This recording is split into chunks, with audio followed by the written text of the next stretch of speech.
দোয়া হাত তুলেও করা যায়, হাত না তুলেও করা যায়, যেভাবে আল্লাহরে ডাকেন তিনি শোনেন কিনা। আল্লাহর হাবিব বলতেন ইন্নাল্লাহা হাইয়ুন কারীম, আল্লাহ খুব লজ্জাশীল। আল্লাহ কি? আল্লাহর হাবিব বলতেন কেউ যদি হাত তুলে আল্লাহর কাছে দোয়া করে আর চায় ওই হাত ফিরিয়ে দিতে আল্লাহর নাকি লজ্জা লাগে। সুবহানাল্লাহ কইতে পারলেন না? আবার দোয়া যখন করবেন আল্লাহর নামগুলো উচ্চারণ করে দোয়া করবেন। আল্লাহর অনেকগুলো সুন্দর নাম আছে না নাই? ইন্নালিল্লাহি 99 ইসমা, আল্লাহর রয়েছে 99টা সুন্দর সুন্দর নাম। এই নামগুলো যে মুখস্থ করবে, নামের হক যেই ব্যক্তি আদায় করবে, তারে জান্নাতের মালিক বানায় দিবে কে? দোয়া যখন করবেন আল্লাহর আসমাউল্লাহিল হুসনা গুলো বলে বলে আল্লাহরে ডাকবেন। আল্লাহর একটা সুন্দর নাম আছে আর রহমান। কি নাম? মানে দয়ালু। রহমান মানে কি? দয়াময়। রহমান শেখালেন কোরআন, বানালেন ইনসান, শেখালেন বায়ান।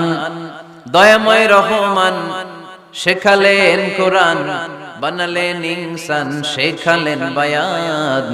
দয়াময় রহমান শেখালেন কোরআন, বানালেন ইনসান, শেখালেন বায়ান। সুবহানাল্লাহ পড়ে। দয়াময় মেহেরবান, তিনি রহমান। এজন্য দোয়ার শুরুতে তারা ডাকেন, বলেন ইয়া রহমান।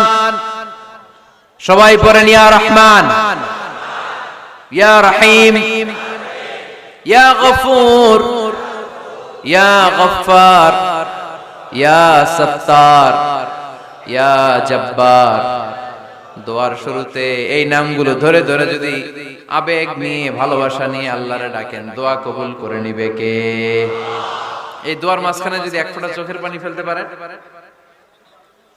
কবুল হবে? কবুল করবে কে? চোখের পানি ফেলবার চেষ্টা করুন। নিজেকে যত ছোট করে আল্লাহর কাছে উপস্থাপন করা যায়, যত ছোট করা যায় নিজেকে। আল্লাহর হাবিব সাল্লাল্লাহু আলাইহি ওয়াসাল্লাম মহাবিশ্বের শ্রেষ্ঠতম মানুষ, তিনি দোয়ার সময় আল্লাহরে বলতেন আল্লাহুম্মা ইন্নী আবদুক, আল্লাহ আমি আপনার দাস, আমি আপনার গোলাম।